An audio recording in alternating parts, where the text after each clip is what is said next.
বিসমিল্লাহির রহমানির রহিম। পরম করুণাময় ও অসীম দয়ালু আল্লাহর নামে শুরু করছি। আসসালামু আলাইকুম ওয়া রাহমাতুল্লাহি ওয়া বারাকাতুহু। মুসলিম ভাই ও আমার বোনেরা, আশা করি আল্লাহর অশেষ রহমতে ও দয়ায় আপনারা সবাই ভালো আছেন। ভাই ও আমার বোনেরা, আপনারা যদি অভাব অনটন দূর করতে চান, ঋণ থেকে চিরমুক্তি পেতে চান, এমনকি ভাগ্যের পরিবর্তন করে মহান আল্লাহর ইচ্ছায় ধনী হতে চান, তাহলে আপনারা আজ এখনই রাসূল সাল্লাল্লাহু আলাইহি ওয়াসাল্লামের শেখানো কার্যকর ও পরীক্ষিত দোয়ার আমলটি করে দেখুন। ইনশাআল্লাহ ভাগ্যের পরিবর্তন হবে। মুসলিম ভাই ও আমার বোনেরা, আপনারা শুধুমাত্র মনে গভীর বিশ্বাস নিয়ে প্রিয় নবী হযরত মুহাম্মদ সাল্লাল্লাহু আলাইহি ওয়াসাল্লামের শেখানো দোয়াটির আমল করে দেখুন। আমি এখন রাসূল সাল্লাল্লাহু আলাইহি ওয়াসাল্লামের শেখানো দোয়াটি একবার তেলাওয়াত করে শোনাচ্ছি, মন দিয়ে শুনবেন। দারিদ্রতা থেকে মুক্তি ও রাতারাতি ধনী হওয়ার জন্য এই দোয়াটি আমল করবেন। আবু হুরায়রা রাদিয়াল্লাহু আনহু হতে বর্ণিত, রাসূল সাল্লাল্লাহু আলাইহি ওয়াসাল্লাম সবসময় এই দোয়াটি করতেন। দোয়াটি হচ্ছে, আল্লাহুম্মা ইন্নী আউযু বিকা মিনাল ফাকরি ওয়াল কিল্লাতি ওয়াল জিল্লাতি ওয়া আউযু বিকা মিন আন আজলিমা আও উজলিমা। অর্থ, হে আল্লাহ, আমি আপনার কাছে আশ্রয় চাইছি দারিদ্রতা থেকে, আপনার কম দয়া থেকে ও অসম্মানী থেকে। আমি আপনার কাছে আরো আশ্রয় চাইছি জুলুম করা থেকে অথবা অত্যাচারিত হওয়া থেকে। সহিহ বুখারী শরীফের হাদিস নং 1544।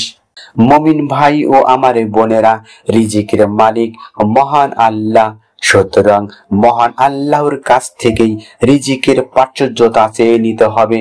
রাসূল সাল্লাল্লাহু আলাইহি ওয়াসাল্লাম তার উম্মতকে অভাব মুক্ত থাকতে এই দোয়াটি আমলের কথা বলতেন। ভাই ও আমার বোনেরা, আপনারা যদি পাহাড় পরিমাণ ঋণে জর্জরিত হয়ে থাকেন অথবা সংসার সুন্দর অর্থাৎ সচ্ছলতা চালাতে হিমশিম খাচ্ছেন, তাহলে আপনারা আজকের সহিহ বুখারী শরীফের হাদিসের দোয়াটি আমল করে দেখুন।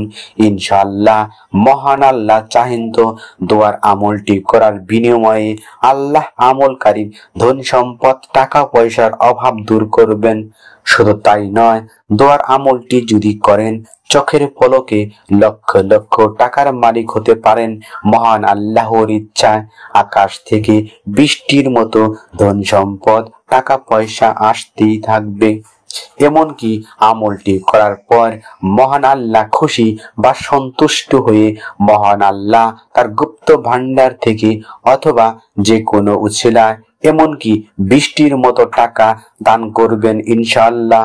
সম্মানিত ভাই ও আমার বোনেরা, তো চলুন আমলের কিছু নিয়মাবলী মন দিয়ে শুনি। আজকের সহিহ বুখারী শরীফের দোয়াটি আমল করতে হবে এশার নামাজের পর। এশার নামাজের পর কেন আমলটি করবেন জেনে নিন। এশার নামাজের গুরুত্ব অনেক। এশার নামাজ নিয়ে হাদিসে এসেছে, আল্লাহর রাসূল সাল্লাল্লাহু আলাইহি ওয়াসাল্লাম বলেছেন, যে ব্যক্তি জামাতের সঙ্গে এশার নামাজ আদায় করল, সে যেন অর্ধেক রাত পর্যন্ত নফল নামাজ আদায় করল। সহিহ মুসলিম শরীফের হাদিস নং 1377। অন্য হাদিসের বর্ণনা এসেছে, যে ব্যক্তি এশা ও ফজর নামাজ জামাতের সঙ্গে পড়ল, সে যেন সারা রাত দাঁড়িয়ে নামাজ পড়ল। সহিহ মুসলিম শরীফের হাদিস নং 656। ভাই ও আমার বোনেরা, এখন জেনে নিন এশার নামাজের পর কিভাবে আমলটি করবেন। তবে মনে রাখবেন, আমলটি নারী বা পুরুষ সবাই করতে পারবেন। আরেকটি কথা, আমলটি যখন করবেন তাড়াহুড়ো করবেন না এবং উদাসীন ভাবে করবেন না, কেননা উদাস মনের দোয়া ও আমল মহান আল্লাহ পছন্দ করেন না এবং কবুলও করেন না। আমলের নিয়ম বিস্তারিত জানার আগে আসুন একটু প্রার্থনা করি। হে রহিম রহমান আল্লাহ, তুমি আমাদের দোয়া ও আমল কবুল করো, অভাব অনটন দূর করো এবং রিজিক বৃদ্ধি করে আমাদের সংসারে তোমার অফুরন্ত গুপ্ত ভান্ডার থেকে টাকা পয়সা ও হালাল রিজিক দান করো এবং ধনী ব্যক্তি হিসাবে সমাজে প্রতিষ্ঠিত করো। সকলে কমেন্টসে 2 বার আমিন বলুন। ছোট্ট অনুরোধ, ভিডিওতে একটা লাইক ও চ্যানেলটি সাবস্ক্রাইব করে বেল বাটন অন করবেন। এখন আমলের নিয়ম বিস্তারিত বলে দিচ্ছি, মন দিয়ে শুনবেন। এখন থেকে 1 সেকেন্ডও ভিডিওটা না টেনে দেখবেন। এশার নামাজের পর অজু থাকা অবস্থায় আপনারা কেবলামুখী হয়ে বসবেন। এরপর আপনারা আস্তাগফিরুল্লাহ আস্তাগফিরুল্লাহ আস্তাগফিরুল্লাহ এভাবে এই ছোট্ট ইস্তেগফারটি 70 বার জিকির করবেন। এরপর আপনারা আজকের আমলের প্রধান দোয়াটি অর্থাৎ বুখারী শরীফের দোয়াটি আল্লাহুম্মা ইন্নী আউযু বিকা মিনাল ফাকরি ওয়াল কিল্লাতি ওয়াজ জিল্লাতি ওয়া আউযু বিকা মিন আন আজলিমা আও উজলিমা, এই দোয়াটি আপনারা মাত্র 7 বার পাঠ বা তেলাওয়াত করবেন।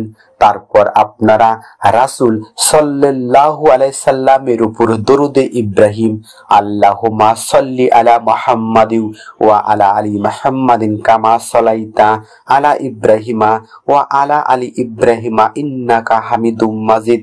আল্লাহুম্মা বারিক আলা মুহাম্মাদিন ওয়া আলা আলি মুহাম্মাদিন কামা বারাকতা আলা ইব্রাহিমা ওয়া আলা আলি ইব্রাহিমা ইন্নাকা হামিদুম মাজিদ।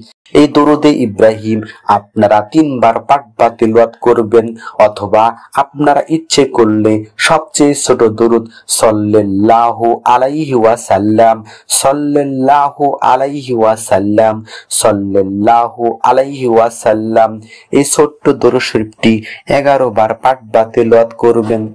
সর্বশেষ 2 হাত তুলে চোখের পানি ছেড়ে দিয়ে রহিম রহমান আল্লাহর কাছে ধন সম্পদ টাকা পয়সা অর্থাৎ ধনী হওয়ার জন্য ফরিয়াদ করবেন।